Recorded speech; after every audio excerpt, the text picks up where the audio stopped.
welcome to the inaugural episode of the StompCast, a Guild Wars 2 PvP-centric podcast.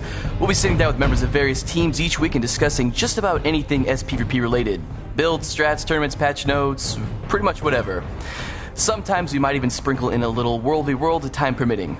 My name is Nord from GuildWarsInsider.com, and I'm joined by my co-host, Cigs of Team Paradigm. How's it going, Cigs? It's always going good. All right, we're also joined by two special guests. We have Z from Condemned. How's it going, Z? Doing pretty good. It's pretty hot here, though. We also have Link from Team Synergy. How's it going, Link? Hey guys, thanks for having me. Link is going to be the token foreign guy for this episode. Equal opportunity. Exactly. So, obviously, kind of getting started off here, the big thing that everyone's talking about, Beta Weekend 3, the final beta weekend for Guild Wars 2 before launch, taking place July 20th through July 22nd. Is there anything you guys want to see change from the previous beta weekend into the new one? Going from Beta Weekend 2 to Beta Weekend 3, I think we can hope to see a little bit more class balance and some changes for, certain professions. I think they're going to be giving us a new map for that, so everybody's looking forward to that. Nothing wrong with Forest. It was absolutely amazing. I'd like to see some Kylo again, or maybe just the ability to select which map we go to by the tournament. Maybe some custom tournaments, something like that. Yeah, I definitely wanted to see the organizing thing, because it's a bit ridiculous. You want to practice with your team, and you keep getting random pugs, which is really easy to stomp. So I think it would be really great if they'd allow us to organize matches so we could start playing against the better teams. I couldn't agree more. At the same time, though, guys, you got to think of it from ArenaNet's point of view. They don't want all of the teams that are already established just to segregate themselves. I mean, that's the way I feel about it. I think the first beta weekend, they wouldn't even let us join as a group, Yeah. I just want to see So I think they want to keep... Good. I think... Well, I think I'm going. I think they do want to just keep it kind of more public and everybody kind of doing everything, and they want to avoid maybe just kind of some segregation in the beginning. I was just going to say, I feel like they need to update the build from the beta weekend just to give people a more feel of what's actually going to be coming out in the release of the game.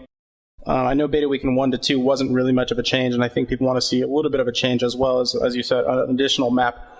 Yeah, I couldn't agree more. They promised this focus, well, not a complete focus around esports, but they've promised it, and they haven't really had much to show about it as of yet. And I'd really like to see some more of that. But I mean, also on your point where they don't want the teams to segregate. I really need to see good teams going against good teams just to see what the balance points is at, and what the meta, well, not the meta, but what the play styles and things are going to be. I think it's really important for them, and especially in their last beta weekend, I think it should be a big fundamental point for them in the PvP department. We'll segue into the next topic here. Obviously, everyone's been talking about this, kind of talked about it to death. Guild Wars 2 and esports. Personally, what I'd like to know from you guys is, do you think that the majority of the responsibility for making the game successful falls on the community, sponsors, or is it more developer support that the game needs to be successful? Cigs? I think you got to take sponsors out of the equation. It's not their job to just throw money at something that's not being successful. It's definitely on the community, on the teams, and some developers' support. The community and the developers have to work together to make this game successful. It's not just the developers and it's not just the community. We've got to do our part to help balance the game and make everything work right. We've got to get ourselves out there and promote the game so they can be successful. And then sponsors will come after that, because sponsors aren't going to throw money at something that's not doing well by itself already. If they're not going to make money, they're not going to spend it. Exactly, I totally agree. How do you feel, Link? Yeah, I couldn't agree more. The thing, though, I think, is ArenaNet does need to pump a bit of money into the game. You can see with things like League of Legends and Riot. Riot started off by pumping quite a bit of money into the game, and it sort of just sparked League of Legends off as an esport. So I think it's pretty important that ArenaNet does do so. They did it in Guild Wars 1 with the $100,000 faction championships and things like that. So I think a little bit of the responsibility does lie on them. But as Sig said, yeah, it's definitely a big community thing, and it's already started with teams like Paradigm putting out so much media and Team Legacy and things like that. So I think we're already off to such a great start. You feel the same way, Z? Yeah, actually, I really think it can be one of those games. Just got to work at it a lot. ArenaNet's taken a lot of precaution, with focusing on balancing their classes to make sure that it will be a viable esport and not people claiming, one thing's better than another, so it's not really competitive. Throwing things like a spectator mode, for example, would help a lot with that, as well as I know a lot of people are going to be Twitch streaming their matches and so on. It's a lot of the community and developer mix, as Sig said, balancing the both. That's what's going to make it, the real fun factor, as well as having a competible. I can't even think of that word. Anyway, an esport. There we go. Competitive esport. Why couldn't I think of that word? Well, that's good. I like that you mentioned Twitch, because like if you watch like League of Legends streams, you'll see someone like Dyrus or Odd One have like 20K viewers, just 20,000 people watching them play League. I just don't think that with the business model, like obviously you're buying Guild Wars you're buying to get into it. I don't think we're going to see the same kind of numbers. Do you guys think the same thing, or do you think it'll be just as popular? I think we could absolutely see those same kind of numbers because, I mean, look at the numbers of World of Warcraft. Like, just the people that have bought that game or whatever, what is it, like 12 million? I think they're down to like 10 now or something. But either way, that's with $15 a month subscription fee and Blizzard's amazing balance. So with ArenaNet coming in with no subscription fee and it being a game kind of like League where you don't really... It's actually even a little bit better than League because League, you've got to grind up to level 30 and get all your runes, etc., etc. With Guild Wars 2, you do the first quest and you are just as tournament viable as the greatest player in the world. And you can just jump in and jump out and do nothing but PvP. Like, you don't have to play the game. If you you could buy the game specifically just for sPvP, exactly. Yeah, I think that's a huge thing. Honestly, if they sold just a Mists and structured PvP client, I mean, I think people would buy that too. You don't even need the rest of the game, but the rest of the game's Well, the thing you need to keep in mind is that, like, I think last time I looked, like, League of Legends has like 32 million registered users. And I think the reason the number is so high is just because there's no barrier to entry. Like, you download the client and you're good to go. Whereas there's going to be like a $60 purchase fee for Guild Wars 2. So, I mean, there is going to be some barrier to entry. Do you think that's going to drive down, Twitch viewers? Can I just put a bit of thing in here? I think when you look at the streaming thing, you need to separate it from like a casting overview and then a player point of view. So you need to look at it and be like, what does the game present to a viewer of the game? So like when you look at StarCraft 2 and things like that, people have to watch pros play it because it's just how you get better at the game. There's a unique way of how to play the game and how to get better at it as you go from race to race. Same with LoL. I mean, LoL's maybe a little bit different, but you do have to watch the pros for a little bit of time at least to at least get a grasp of how to play the game well. So I don't know if Guild Wars 2 is such like that. I guess we'll see in time. I mean, you could pick up the game and just be relatively decent, but with the barrier thing, I think it's really cool how they've got the hot join PvP thing. It kind of creates a game for casual PvPers, like with WVW as well. So I think they've kind of hit that on the head. I think they've done it really well, separating hardcore and the casual, and still giving there a market for the casual PvPers. All right, you mentioned spectator mode, and like, obviously this has been talked to death as well. I mean, we know it's coming into the game. Is there anything in specific that you guys want to see included in spectator mode? Like, do you want to see like a bird's eye view of the match? Would you rather see from players' perspective? What do you think is going to make it like so people? Personally, I was hoping to be like a physical character, but just an entity, so to speak. You can run around the map at a hyper speed, so you can see what's going on at one fight, or you can designate yourself and move to another area, or you could do both. Say you zoom out with your mouse and you zoom out all the way and you see what's going on, little fights, skirmishes here, points captured, stuff like that. Just, I guess, a few different variations of being able to display as a spectator. Yeah, I completely agree.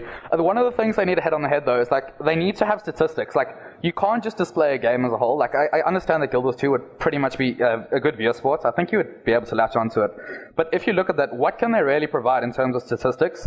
For like StarCraft 2, you can look at how like you have your APM and like your gold per minute and stuff. But like with Guild Wars 2, what are you going to be able to put as a statistic? Has like this guy got 3 steals, or I'm kind of confused as to what they're going to be able to like put forward on a stream.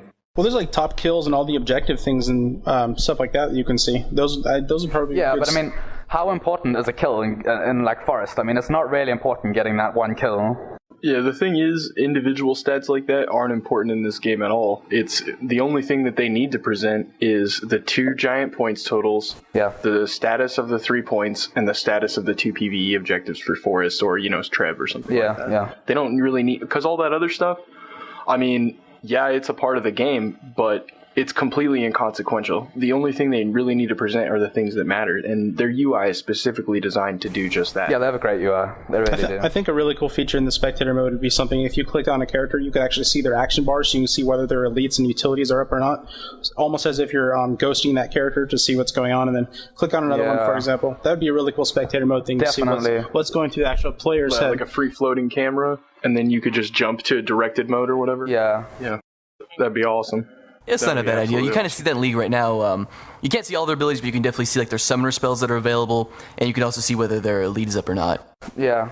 One thing that I would really like to add is that I think the stream numbers will be low because they have this observer mode, which you can just open up a game in-game. So there's like not really that need to open up your browser and look at streams. I mean, if you want to listen to the guy's vents or whatever, that's great. But I mean, you could just open up the browser menu like in Guild Wars 1 and watch a game. Well, I don't know if I agree with that, because if you watch... Like, I'm going to use Dyrus for an example, and if you guys don't know who Dyrus is, look him up real quick and just watch some video on demand of him. Like, he's like this... People think he's like this cute, sleepy, funny guy. He always has like a pillow in front of him, and people like to watch his stream because he's funny and he's just weird and quirky. When you watch Observer Mode, like, you don't have any input on what's going on in the match beside of what you know, like your own individual knowledge. So, like, you won't have, like, Cigs saying, "Oh wow, I messed that up." You won't have like that. You won't have that input. You'll just be watching the match and just see how it goes. And you might have like the end match statistics, like how many kills a person got and whatnot. But I think it's like a personal level. Like, I definitely go to streams and watch them for the player because some of them are really funny. I like listening to Dyrus. Yeah, I Dyrus like, yay, we're winning. Yeah, definitely. Dyrus may be one of the most boring streamers in the history of Twitch. Well, I'm getting my CS. He's sleepy, man. He's sleepy. That guy's... I just got ganked. We should probably do Dragon. Although Dyrus does have like 30,000 viewers at some point. So I mean, it's that quirky and funny. Absolutely makes a difference. I think webcamming helps too. It makes a difference. I think the perfect example is Destiny. Like, he's not the greatest StarCraft 2 player, yet he has that personality which gets him all the views. Yeah. Well, that and the player commentary, like Nord was saying, yeah. That makes a huge difference. Yeah, no one necessarily wants to sit there and watch a player just play if they're just sitting at their computer. They like to see the reactions of the players and the facials and anything they may say. Damn it, I just died, etc. Oh yeah, definitely. If I turn a stream on and they don't have webcam on, or they're not even commentating, just have music going, I turn it off immediately. Like, I don't want to watch that. I want to be entertained. It's boring. Yeah. Then you can do, like, my team, we try to do, like, live stream Q&As. Like, we'll have a guy streaming, and then we'll have, 3 or 4 other dudes in the Skype call. And then, from chat room, we'll just take questions for hour. Like, Beta Weekend 2, I think we did it for, like, 6 hours. Yeah. Like, we just, like, that kind of stuff is really fun to do, and you can't do that with just spectator mode. Yeah. I mean, spectator mode's huge, but, I mean, Twitch really gives us that other avenue to kind of have more community events. Yeah. Well, shifting gears, but still in regards to esports, I know you guys are all competitive, and you guys all want this game to do really well, but if the game doesn't take off, are you going to continue to play Guild Wars 2, or are you going to switch to another game that has, a more supported esports scene, like, StarCraft or League of Legends? I think for my team, a lot of our guys are coming from those games. So being competitive in those games, yeah, they could always go back and do it. But I think everybody wants to be competitive in Guild Wars 2. If Guild Wars 2 absolutely fell on its face, esports wise, I think people would still play it because it's a great game, and you don't have to pay a subscription. Like, I absolutely enjoyed leveling my warrior or whatever to 15. That was the only PvE I did. But I had a great time with it, and the best part was I didn't have to do that till midway through Beta Weekend 2. And then I just quit when I was bored with it.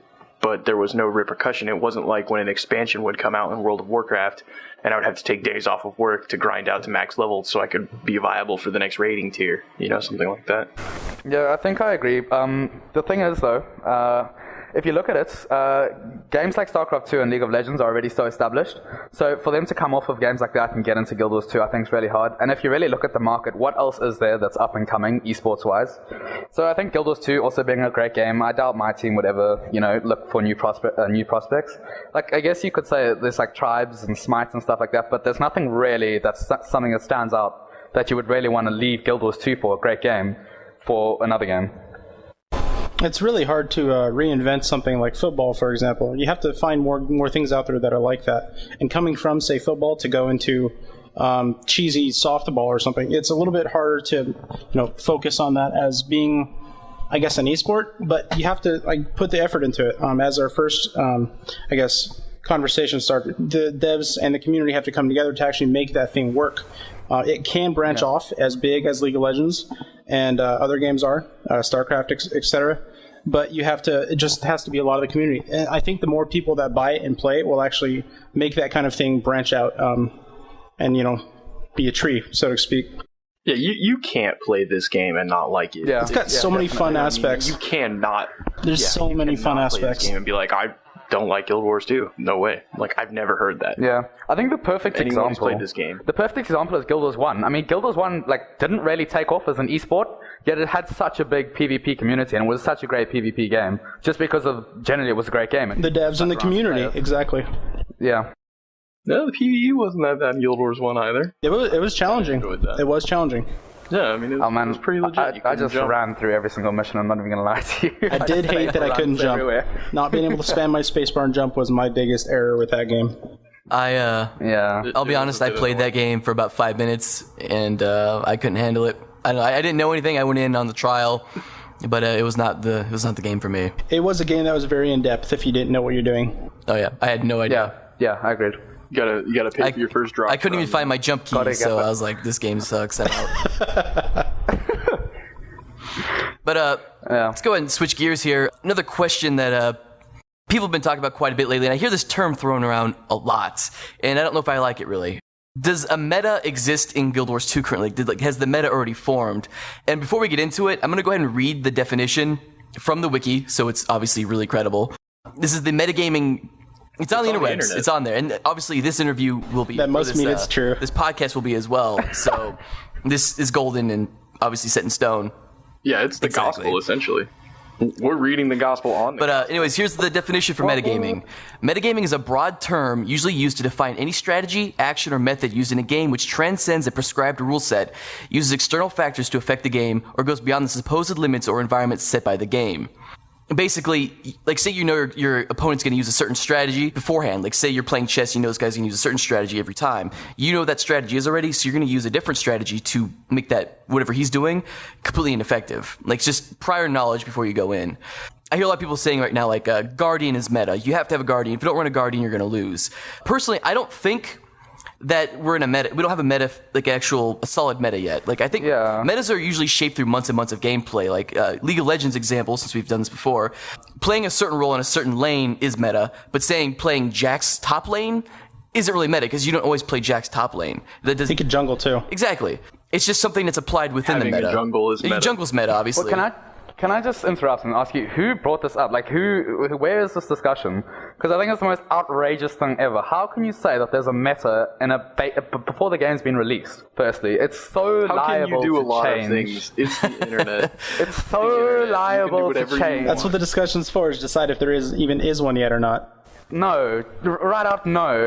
I don't think anybody that's a serious PvPer, like anybody on this podcast, or probably most listening, would say that there's a meta, like a defined meta. My team specifically, just for the example, Guardian, we've had some luck with Ashin and Guardian, but that doesn't mean that that's meta. Ashin can absolutely run any other profession and probably be just as successful. You know what I mean? It's just there are certain things that are strong right now. I think the strengths really aren't what we're looking at, as maybe some of the weaknesses might be considered meta, you know? Like, don't bring a thief, that's probably meta. Yeah, you know, I want to fire in 2 points here, okay? Firstly, when you look at the meta, okay, you can say, everyone's running a Guardian, but then the meta is not like you're running a Guardian. You need to look at what type of Guardian you're running. You can't, each team could be running a different Guardian. That's not the same meta. It's completely different. It's just some of revolves around builds, too. Class. Yeah, and then the second point is, for me, the game is released a little bit too early. 28th of August or 25th, whatever, is a bit early. I think the game is going to be patched considerably straight after release, PvP-wise. I don't think a meta will form for at least like 2 or 3 months after release. I think it's really good for the game. I think it's great that you see different things coming up against each other, but I don't think there's a meta now, and I don't think there's going to be a meta for a while. I think there isn't really one yet, but I think people are trying to fall into something that feels comfortable for them, and that's what they're kind of calling a meta, as in bringing a, say, support Guardian that can knock people off of points, or say a staff Elementalist that can help with points. So something like that people are trying to get comfortable in, not necessarily with a designated meta yet, because there's still a whole lot of things that haven't even been discovered as far as builds or ways to play certain characters, or comps to run as far as, which classes you have. So there's still a whole lot to go on. There are things people are trying to define as a meta or get comfortable with, but there's nothing designated yet, as people saying, okay, we have to have a jungler in this game, for League, for example. Yeah. Yeah, I mean, we absolutely have to look at the first couple months after release as the open beta because we haven't gotten an open beta. I mean, a lot of games you get to play beta for a couple months open, like everyone can go. Yeah. But like Smite right now, like that's an open beta. We don't get that. We've gotten a couple of weekends. That's absolutely not enough time. Yeah. I think I agree with you that they're releasing it a little bit too early without having an open beta or anything. I think it'll be successful, but those first couple months, there's going to be it's still going to be the beta, basically. They're still going to be changing the game.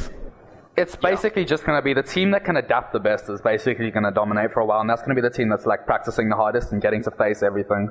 I definitely don't think we're going to slip into a meta for a while, and it's really hard to slip in a meta for Guild Wars 2 as well. I mean, it's not like there's classes that aren't viable. Like, pretty much every class is viable. Thief!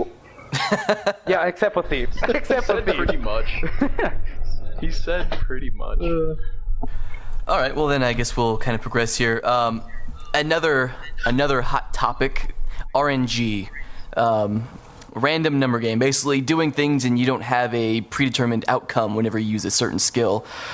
I only have 3 examples because I was kind of lazy in my research, but most of these affect Engineer. But you could also count in Crit, or I think Mesmer has some abilities that are RNG as well. Elixir H on Engineer. You drink Elixir H and it heals yourself and randomly grants protection, regeneration, or swiftness. Drinking Elixir U gives you a random utility buff from another profession, and drinking Elixir X gives you one of 3 buffs, and it's completely random which one it could be each time.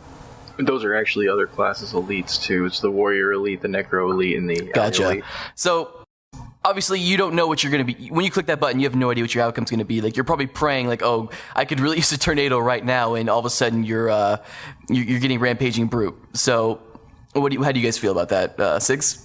I think, the elixirs, whatever, I think it's okay to have like some little randomness in there. You don't have to use it. You could spec into it. The things that you're getting are, pretty similar. They're not real bad. I think where the RNG really comes into play for me, especially playing a Pistol Thief, is the sigils and all of the on-crit effects that come with that. Definitely. You cannot not run a crit build on a lot of different classes because you're losing out on so much potential damage and utility by not being able to utilize those sigils. And all the best ones are on crit. You were talking about I think it's Sigil of Air. Yeah, it does like the lightning strike. Yeah, Air, Earth. It's I mean, Air is that, 2-3k crit right there.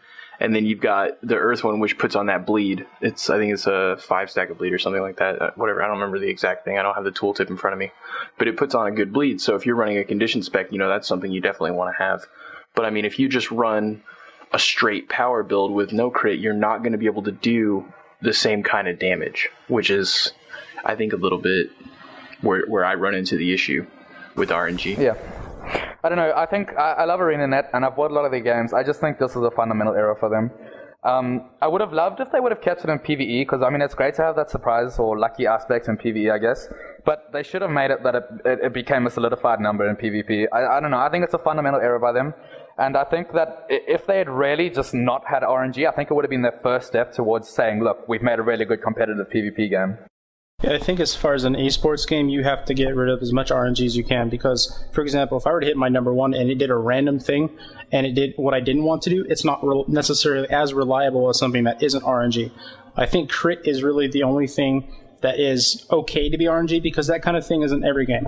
Almost every esports game that is out there, except for maybe StarCraft, something like that, there is crit. And the only problem, as Sig said, is there are so many things that provide on crits that you have to run a crit build. You can't run power build because there's nothing that just gives you bonuses to those kind of things yet. So that is one of their flaws. But things like with the elixirs and the mesmers granting random boons and random conditions, I think those kind of things need to be adjusted to exactly what they should be giving and not just a random thing. But you mentioned League kind of as the model here. I think they even went back a couple months ago, maybe it was longer than that, I don't remember that well. They actually removed the traits or the masteries for crit at level 1, I believe. Is that right? Because they're trying to reduce the RNG That's what they did. Of the game.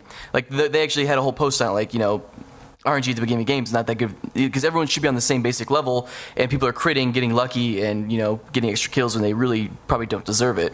So you guys have any other thoughts on that? Bad. RNG is never good. It leads to situations that don't feel good. It just when it doesn't come down to skill. And here's another good one: Ranger pets. with those little abilities that they cast by themselves that aren't the active F2 ability. Like some of the dogs have, it's not a knockdown, it's like a root or something, but having that go off randomly out of the player's control can absolutely win fights, or it not going off can lose fights. But even if it does win it for you, it doesn't feel good as the player because you're like, oh, I got lucky. My pet randomly did something. Yeah, my pet randomly did something and I won because of it. That doesn't feel good for anybody. And the first time something like that happens in a big tournament and people lose like a big tournament because of it, like that's going to be pretty bad. It's like the basic overview is skill versus luck, basically. And to be an esport, it needs to be more skill than luck. Yeah, it has to be competition, not just I got lucky, you died because I crit more than you did. Mm-hmm. Yeah, like Counter-Strike. Like, I have crit bullets. What? What? That would be ridiculous. Crit bullets. All right, moving on. That was a retard. You can edit that out, please. It's going. It's gone. It's done. No way. Crit bullets is serious business, dude. All right, so on a serious note, moving on. Weapon and utility swapping mid-match. People starting out with Staff Elementalist using Lightning Field, giving themselves AoE Swiftness, and then immediately afterwards switching to Dagger, Scepter Dagger, whatever you want afterwards, and kind of going about the match that way. Do you guys think that's a good thing to have in the game, or should they make it so you can't swap weapons after the game starts? I like it. I don't. I absolutely like it. I think it leaves a lot of room for some mind games with your opponent or whatever, and I think it also gives you a lot of time for reaction and adjustment of your strategy. It gives it a little bit of strategic depth. All right, Link. I personally don't. I think it's like it kind of has like a strategic aspect to it. So like, say like the 3 top teams or whatever. Say you have my team Synergy going up against Paradigm in a monthly final, and it gives you you want to have examples. A practice where you. Sorry, Z. You guys like didn't make it, apparently. Yeah, you got knocked out by scrubs, man. Sorry. But anyway, yeah. Say you have this, and I mean, it has the aspect where you can look at it and you can say, well, Paradigm in the last 3 finals have run this build. How about this counter? And I think it adds such a strategic aspect to it where you can start counter building whatever, anti-stratting. I don't know. I don't think weapon changing mid-game is really viable. I think it's good in things like LoL because you predetermined your characters. Like the build doesn't really change much. But whereas in Guild Wars 2, I think it changes so much if you're able to change your weapons and things mid-game. I really don't think it's a viable option. I gotta disagree with you. I think it's great to have that adaptive strategy. If your team is good enough to notice that changing to these 3 players changing to these weapons is going to win you the game, that level of strategic depth should absolutely be there. All right, but then look at this point. If you look at it, how are you supposed to know that the other players changed weapons? But I mean, there's already so many particle effects in the game. It's like barely impossible to see anyone else. It's like I don't know. To me, that's like an unfair advantage, not being able to see exactly what they've switched to. I mean, I can look and see what they're using, and you can tell by the attacks. It depends, too. Say on an Azure, you're going to have a much harder time seeing a scepter from a staff type of thing if they're on the move or dodge rolling. But if, for example, on the UI tooltip, if you clicked on someone and you saw their little mesmer icon and you saw that they had a staff icon next to it, that might help with that. I'm kind of a hit or miss on that. Personally, I made a macro with my mesmer back in the on beta weekend 1 that would swap out my pistol offhand to my focus, and within 1 second I could swap to my focus, drop my speed line, and swap back to my pistol immediately out of combat. So that one didn't affect me. Now that's where the miss comes into play. I don't think that players with macros and peripherals like that have or should have that advantage. But on the plus side, I believe that players that are good enough to do things like that should be able to, as you said, mind screw with people, and be able to have a higher level of strategy against other teams like that. Well, I think I don't like it when you're outside of the spawn barrier. I don't like that you can change things out of that at that point. What I think would possibly be an option they could go for is anytime that you die or respawn, you can maybe change it while you're still in the spawn. Like basically, if you want to waste time in the spawn setting up different utilities or changing your weapons out, like that's up to you. That's your prerogative. Like if you want to waste time in there, and also like I mean, even in the beta weekends, like there's definitely been situations where like I'm playing my Guardian and I was using like the Hammer Spirit weapon, and I'm facing a really heavy condition team. Like I'll switch to Spirit Bow immediately. And I think you should still have that option, so you can still counter other teams, but I don't think you should be able to do it on the fly, really, or like, use it to get an advantage at the beginning of the game versus the team that might not be using macros, like Z mentioned. Yeah, I don't know. Yeah, I guess. Sorry, go ahead. You can't give people training wheels like that. There's no excuse to say, oh, well, it's too hard to look and see what weapons they have. Like, we need a little icon. That's training wheels. You don't need that. We're all competitive players, and most of the people listening are going to be competitive players, I'm sure. But you don't need those kind of training wheels to be like, oh, he's doing this or whatever. Because, I mean, that's one of the things that, makes you a good player. Like, say you're dueling a Mesmer, and then he's on his sword, you notice he goes staff, now you know he's defensive. You just got to have that little extra bit of attention. But like Z mentioned, he can use a macro keyboard and mac those abilities together, and literally within a second have all of his abilities fire off, and he's already in an advantage because he did it through his keyboard. I say take the macro keyboards out. I will give you that. I think that's ridiculous. And that should not be in any game. I don't think that's good at all. Definitely. The thing is like when he's at home, like anyone who's at home, there's no way they can detect that. But when he goes, if he goes to a tournament, like an actual.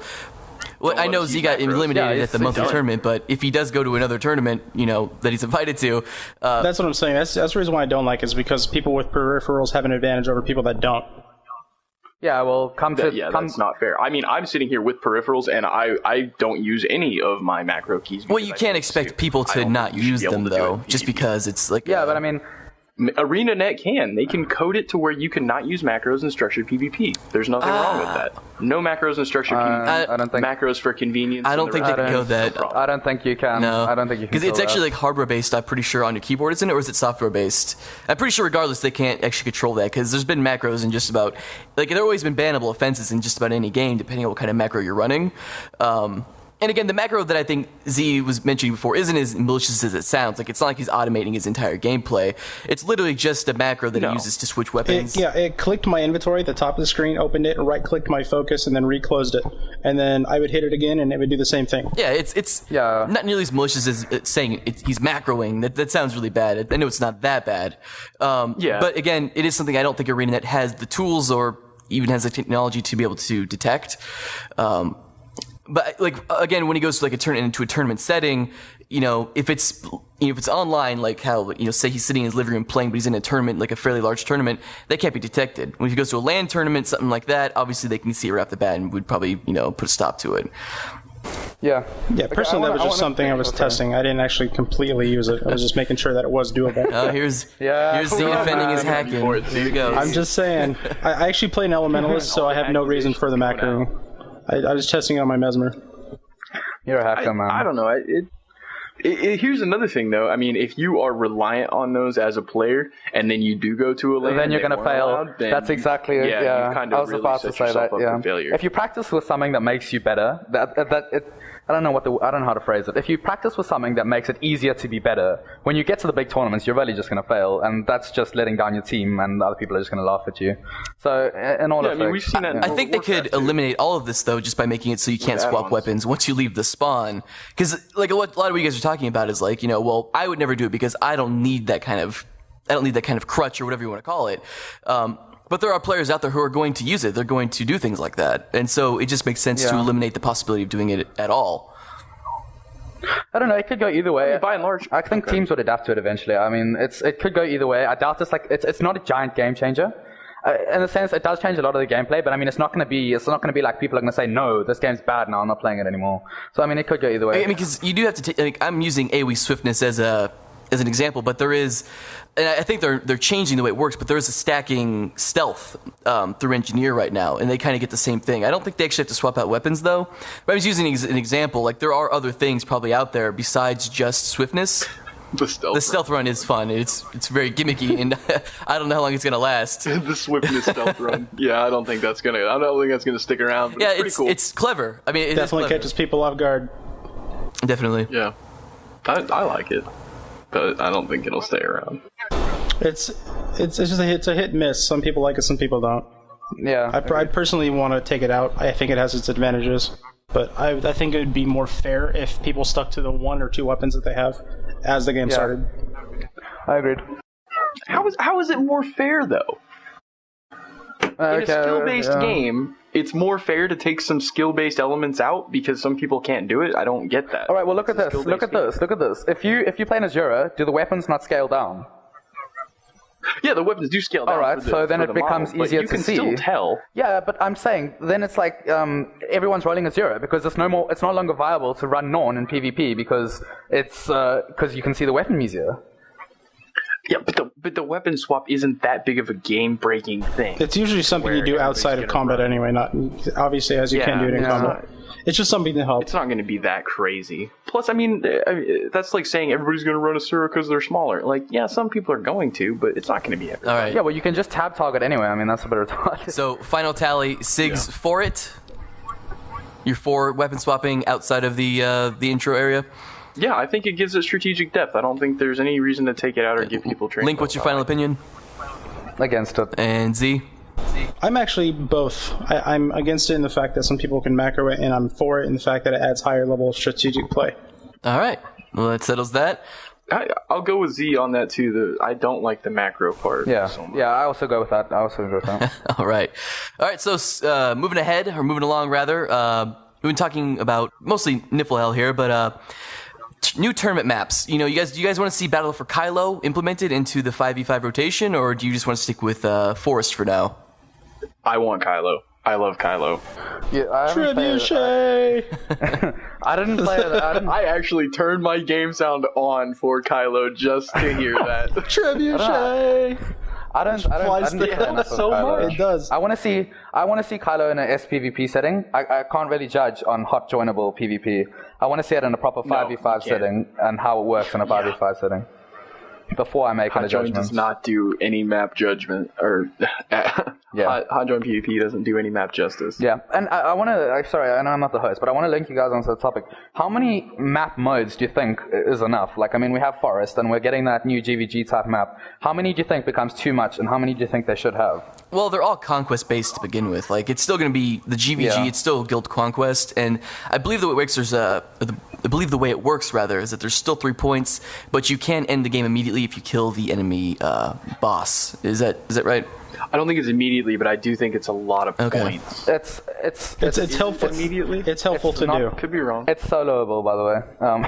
It's apparently, I don't know, I'd never heard this. I just read it on the internet somewhere dodgy. They said it's really easy to solo the Guild Lord, apparently. He read it on the internet somewhere dodgy. It seems kind of redundant. That must be very true.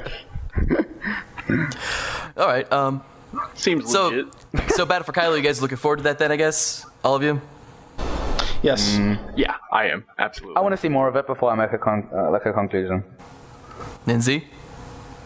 Yes, most definitely. I guess I'm alone here. More maps, the better. I'm scared of it. The big thing about Kylo that you really can't get from when we got to do Hot Join was, first of all, we couldn't jump in as a team, and second of all, it was Hot Join, so it wasn't 5v5. And then we really didn't get to see the strategic element of a 5-man team with 3 points and 2 trebuchets. I think the trebuchets are going to play such a big strategic role in Kylo. Because, I mean, a lot of people will talk about my team, oh, well, they got that Guardian, he's OP, blah, blah, blah. Well, you can really just kind of take him out of the equation with a well-placed trebuchet shot. Yep. So they do so much damage. I think is that actually by the way, do an incredible is that Treb RNG or is it a set number? No. All right. No, it's like player shot, and they do. I think. Well, on my Thief, I can get like 1 shot by it, but they do a considerable amount of damage. It's around 11 or 12k or something like that. But then, if you think about it, I guess it's like, if from a viewer point, like, there's just this one guy completely taken out of Guild Wars 2. He's just sitting on a Treb the whole time. Not really, because that's the risk you take though by putting him on there, because it actually does take skill to shoot that thing correctly and in the right spots. All right. That's that strategy of, like, you have to say, okay, well, we can't get mid any other means. We're going to have to use a Treb guy. And then the Treb can shoot all 3 points, So it does give you that risk reward of putting somebody on the Treb. And then the other team has to decide, okay, are we going to deal with the Treb or are we going to take their Treb out, Yeah. So it adds so much strategy beyond just 3 points and 5 guys. Yeah, I think that's one of the things that Guild Wars 2 is really missing at the moment. Like, there's no hard strategy that you can strat. Like, it's just the 3 points with the 2 forest monsters at the moment. It isn't that much. I kind of want to see more. I think that's why in Beta Weekend 2 that was the only one there, is because they're trying to get a feel for how that runs, I guess. With the other maps introduced, it adds so much more depth of like multiple elements in the field besides just the 3 circles. Yeah, I kind of don't like how they've left it to the last Beta Weekend though to look at these last 2 maps. It's like they had a whole weekend and a stress test to look at Forest, and now they've got a weekend, and possibly, I don't know if we'll get another stress test to look at Kylo and this new GVG map. If they even do it. Yeah, if they do it. I mean, I have all confidence in ArenaNet developing a PvP game. We played Guild Wars 1. We know it was really good. They know what they're doing, but I'm a little bit worried. I think they're just releasing a little bit too early. Yeah, and I'm not even sure if it's in their power that they can or can't do that. Like, we have a Skype group for our team, and and the first time like it was posted on the Skype group, everyone was like, "No, that's got to be a lie." I really don't think the game is anywhere near PvP wise. I don't know. I haven't done any PvE, but I really don't think it's up to standing with PvP yet. They're definitely on the right track, though. Not yet either. They're on the right track. But maybe they're not really looking to release a balanced product. Maybe they're looking to release and then balance because they can get more people in there. That's a good point too. We're all looking at this from hardcore structured PvP point of view. From ArenaNet's point of view, they're looking at making money. Yeah. And a lot of the people that play this game, especially initially, are not going to be like us. Look, I don't think they've done anything wrong, like tremendously wrong, balancing wise. I just think the major problem is they haven't done enough testing. Like, they haven't given us enough, and we haven't been able to give enough feedback. So Forest to Niflhel. Obviously, this is the only map that we've been able to play in structured 5v5. The subject that everyone talks about when they talk about Niflhel is the bosses, Chieftain and Svanir. Super easy to solo if you're a ranger or probably many other classes. They go down pretty quickly, and they give a ton of points. How do you guys feel about those? Cigs? And above. I think that they really, really have to rework that. It's especially for me. I play Pistol Thief. It's easy as hell for me to solo those bosses and to ninja those bosses. Same with like an Elementalist. And then it's so much reward for doing that for not a very difficult task. Yeah. Obviously those were kind of stolen from League with Baron and Dragon.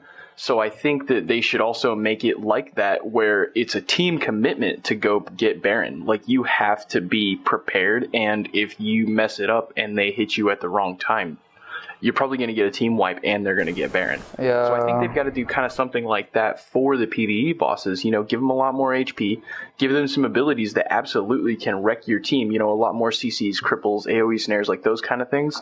And then, make them do more damage. Make them be able to defend themselves and not just be cannon fodder during, a 4v4 or a 3v3, whatever ends up being at the boss fight.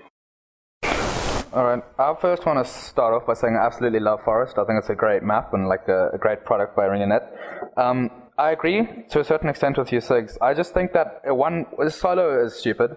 I think it should be like at least a 2-man, because when you start going 3-4, it kind of draws away from the 3 objectives. So if you look at teams, I think teams would start, even if it was a 3-man or a 4-man, teams would still start by taking down the monster, obviously for the buff, right?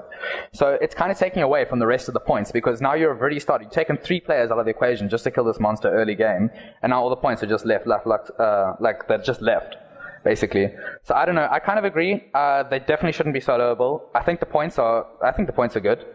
It adds excitement. Like, I know we've had some games where it's come down to like a 470, and then like we've managed to steal and win the game. So I think it's really exciting. It adds a certain entertaining point of the game. But I definitely think it shouldn't be soloable. Soloable is definitely wrong way. Yeah. On that point, though, does it feel good to win on a steal when it's neck and neck? Oh yes, yeah, it does. It feels really good. Can you imagine the commentators? I mean, like, and this team's going for the kill now. Couldn't they done it in time? And then suddenly, like, a player darts in and clutches the steal. And I mean, I think it adds a really exciting part of the game. At the same time, though, what skill is that? I mean, 4 dudes spamming, their burst abilities they have. We've started zogging at the same time. So like when it got to a quarter, if we had 2 mans on Chieftain, we'd literally spike it down. So 3, 2, 1, and then you'd burst. Because there was like so many steals that were really easy. So I think it adds a certain strap to it. It's just like Baron. You could say that exactly same thing about Baron. Like, if you were to jump down with someone like Uri and just burst it really quickly, like a flash down and then take Baron, it's still an easy steal. That's why most teams time it properly. Yeah. All right, I'll give I you think that. the skill involved with stealing it would come in with CCs. If you have 2 or 3 people, Hammer Warrior, knocking people down when it's at 20% life and the rest of your team bursting, that's where the skill comes involved. If you just have everyone zerging it, that's just kind of, okay, let's DPS the PvE mob. But if you have CCs involved, that's where the skill comes into play. Knockbacks, knockdowns, things that, and get people out of the game itself that lets you do that. For example, I've mowed people on my Mesmer before and then taken from them, and there's nothing they can do about it. Yeah, because of that skill play. Yeah, I'll be honest. I completely agree. I'll be honest. I sound like a 12-year-old girl at a Bieber concert when we get a steal and win a game because of it. I go crazy. You're like, yes! Yeah. Dude, if you get your monster and you steal theirs early game, it's pretty much GG because you've got that buff and you've got so much momentum now going into the late game. It's really hard to lose a point from then. Like, you can hold. It's also a morale really thing. Mm-hmm, definitely. Yeah, I mean, you have so much momentum after you've got the steal. Yeah. I completely agree. I don't know. You might get wiped too, and then all of a sudden you're respawning. You have no points. You have no cap points and no points. Because remember, if they've made a steal, I've had quite a few games where they got 2 off the bat and we turn it around. And yeah, but I mean, it takes a long time to do that, and that was probably against I would assume that's not against a great team. Like, I'm not trying to be mean or anything, but like we've played against a not great team, and somehow they got the steal, and we turned it around. It took us till 400 to eventually match up, holding like 2 points the whole game. That's why I do like their point amounts. I think their point amounts are right on par with that too, because they don't give so much that, that's the game is just killing those and don't worry about the points, but they give enough to make sure that they can win or lose a game if taken or stolen correctly. Do you think the mobs should spawn later into the game, like kind of get the map situated and then they spawn, or do you think it should be at the beginning? Definitely not, because it adds to strats. So, you don't just have 3 points to go to now. You also have a possible monster to steal and a possible your own monster to take. So I think it adds to the strat. I think it's really good early game. There's more decisions to make at the start. Yeah, definitely. But without the monster being there, it's just kind of be like, send one of your points and then everybody go shit on the henge, or not the henge, but the keep or something. One thing no one talks about, and everyone's discussing like, no, he's soloable, he's too many points. No one discusses the respawn time on them. It's like one of the most undiscussed topics ever, and I don't understand why. It should be like one of the most important things. Do you think it's too short? I don't have a problem with it. I think it's good. I think it comes in at vital points in the game. I think it's good too. That's probably why nobody discusses it. Yeah, I guess. I think they actually got a really good respawn time in there. I don't see a problem with that. It's like 3 minutes, right? Yep, 3 minutes. Yeah, 3 minutes. When you look at it, it somehow always seems to line up with like the last few points of the game. I don't know. Its third spawn always seems to line up with the last points of the game, which is perfect. And that's another thing where skill comes involved with that. You can, if you time those correctly, you can have 2 people sitting at it the second it spawns and get it killed within a matter of 4 to 5 seconds. Yep. All right, so moving on, each week, or every episode rather, on the podcast, we'll be covering one class. This week we're going to touch on one that's a little underpowered or not really as viable as it should be, the Thief. So in you guys' current team comps, Cigs, would you use a Thief? Competitively, we do not currently use a Thief in its current build, I guess. It's not something that my team is really looking at running. And that's only because everything the Thief can do, another profession can do it better. That's basically what it comes down to, the Thief. There's a lot of small little things in that, but what it comes down to is whatever role you're going to use your Thief for, there's another profession that can do that better. So you're really kind of gimping yourself. All right, Link, would you guys use a Thief? Yeah, I don't know what you noobs are doing, but the Thief is pretty OP. Definitely not. Thief at the moment, I think the Thief ideal is a mobile DPS, which it's really not at the moment. A Thief needs to be someone who can dive into a fight and turn it into a 2-on-1 or whatever, not a 1-on-1. It's really just not doing that at the moment. Like, literally, if I see a Thief in battle at the moment, I'll pretty much just laugh at it and let it hit me for fun. Yeah, it definitely needs a buff, and I hope they bring it in Beta Weekend 3. All right, how do you feel, C? I think Thieves definitely need a buff, as you said. They're really only good at I think they probably have the best mobility in the game with the short bow. But the thing is with that mobility comes a lack of severe damage that they don't gain. So as Sig said, they anything that like a Thief can do, another class can do better, plus provide more. So that's kind of the problem with them at the moment. I think like they have a couple of skills that are decent, but they don't really provide anything else that another class doesn't. And therein lies the problem. All right, so Cigs, what do you think they should do to make them actually viable then? I don't think they need maybe a buff as much as a rework. I think a lot of the problem with the Thief comes with the initiative system and not having stealth as the primary mechanic. Because what happens with your initiative system is you use it for A, mobility, or B, damage. So if you want to use it for your mobility, you're not going to have any damage when you get on objective. And if you don't use it for mobility, you might not get it to objective on time. If you have really great timing and you are on objective on time, I know with me, I play pistol, so I'm not really doing as much damage as I should. I know some of the dagger thieves can put out some good damage, but if you want to put out damage, you're going to be so absolutely squishy that, you better hope nobody clicks on you because you're going to be hurting at that point. What happens with initiative and not having kind of the perma-stealth mechanic is that once you've spent your initiative on that damage, which it's not enough right now to damage, like that guy's probably not going to be dead. You've spent your initiative, and then you've got A, no way to escape, and B, no way to continue doing damage. So you're really just kind of sitting there like a dumbass waiting to die. And that's where a lot of thieves find themselves in these fights, is just, I've spent everything and you didn't die, and now I'm just useless. And then another thing with the Thief is that the skill of the class so much right now isn't really your gameplay. It's because what it comes down to with the initiative is you're going to press the best button for initiative, most damage per initiative. And because the utility, especially like on pistol, it's not that good. I only press 1 because it's free, and then I press 3 because it's damage. Stacking vulnerability on 2 doesn't really do anything. I use 4 situationally, interrupt good casts and stomps. I don't use 5 because it procs from my traits anyway when I would need it. It's just not... It really takes it down. Like, I only press 3 and 1, 4 situationally, and then everything else is just kind of, why would you do that? You're wasting time, Yeah, I pretty much agree. To me, like, to look at Thief in the general sense, right?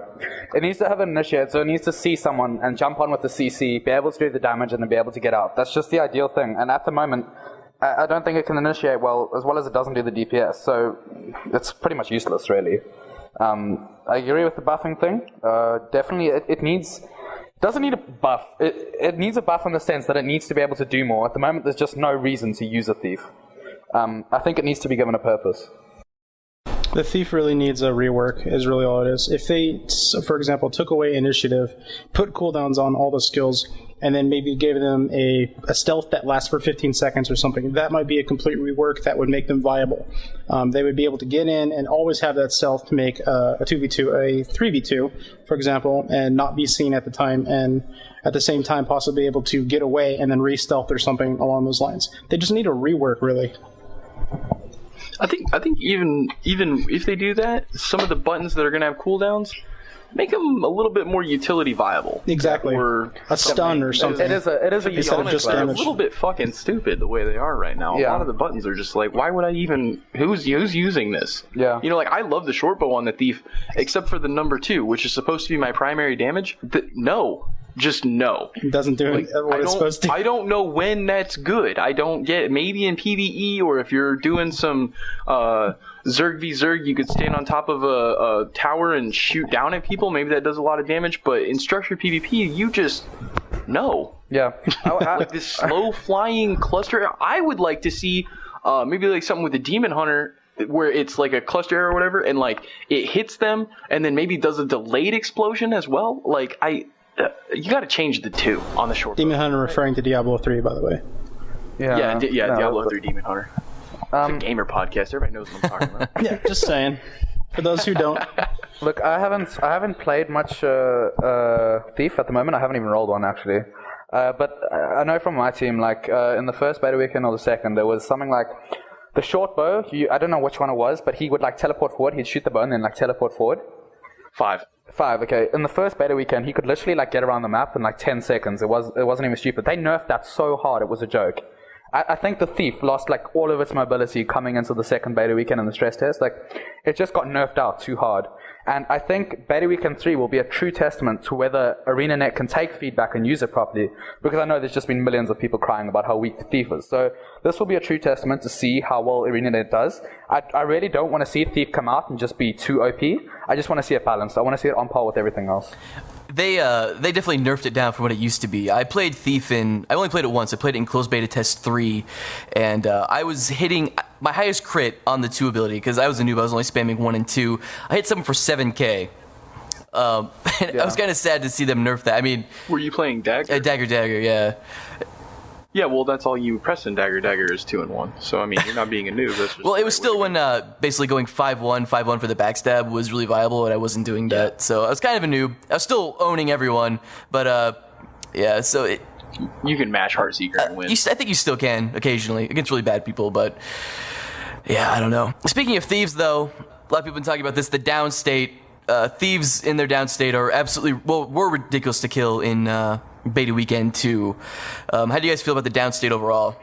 Retarded.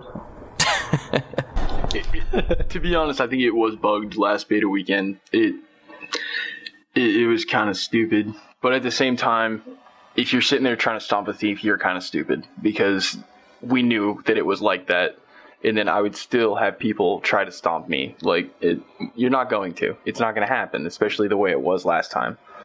Personally, I like the down ability set, or the fact that you can be down. I don't necessarily like that some of the classes 2s and 3s are much more powerful than others.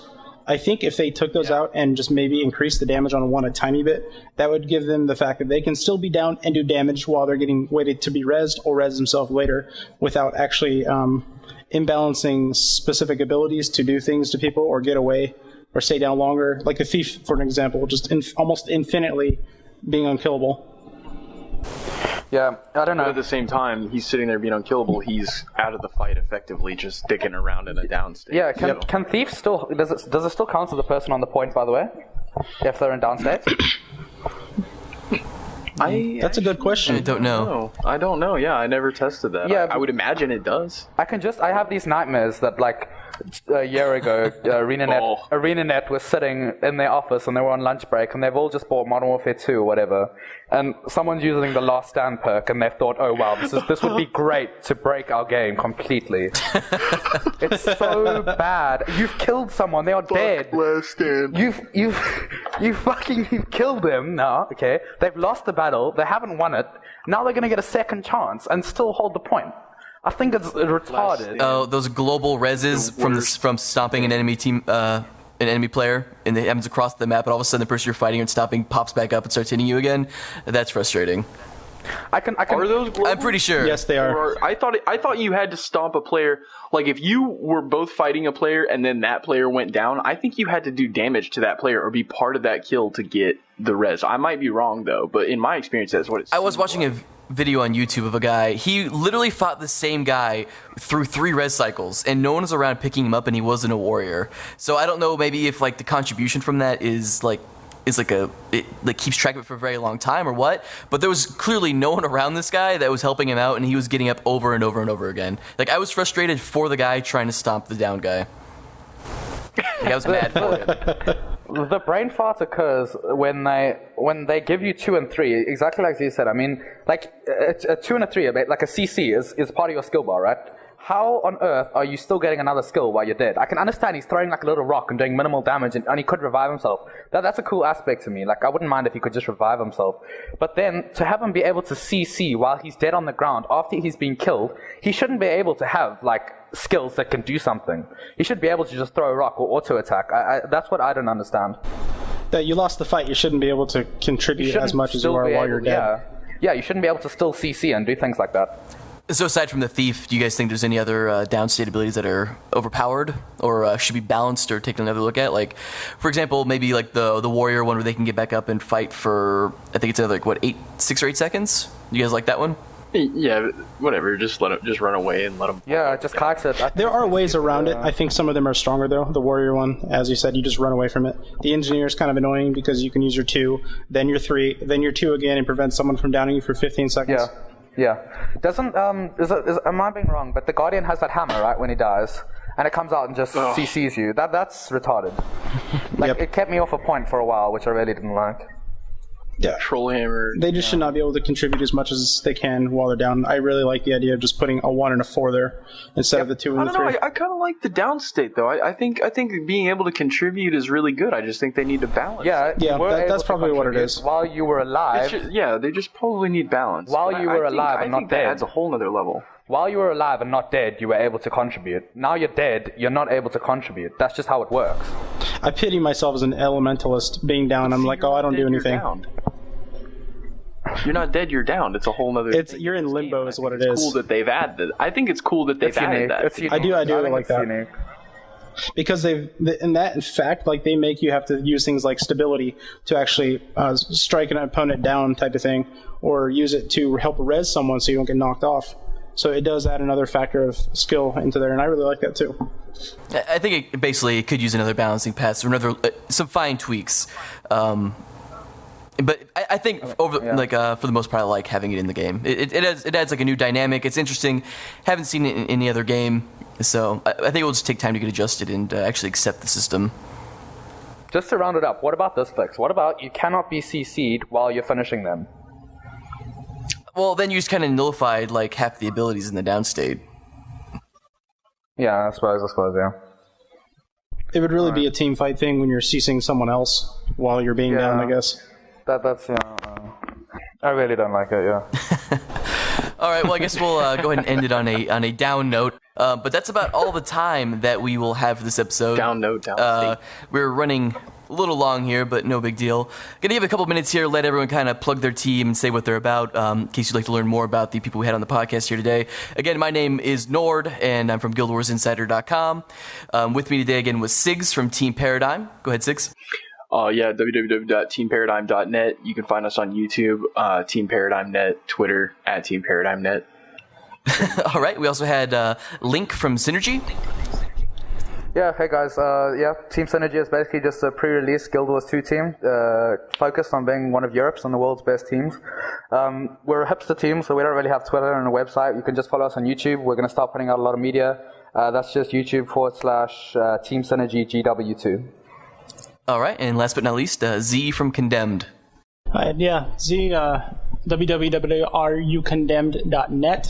Also in the Titan Alliance, which is at titanalliance.net. Basically, World v World main guild, but having a very strong structured PvP as well, and a pretty big background from that. So, all right, guys. Well, thanks. I really liked having you guys in the show. It was a lot of fun. Yeah, I enjoyed it. Thanks so much. All those links, we're going to put those in the show notes. Yeah, anything we've mentioned will be in the show notes at the bottom. Wherever you're listening to this at, we'll somewhere have all the links, or hopefully have all the links involved. There will be notes. There will be links. And there will be something else. I don't know. I don't know. I'm going to end this. I'm getting sleepy. So, again, thanks, guys, and thanks for watching or listening. I'm going to edit that out. Damn it. Jesus. Erase the whole fucking thing.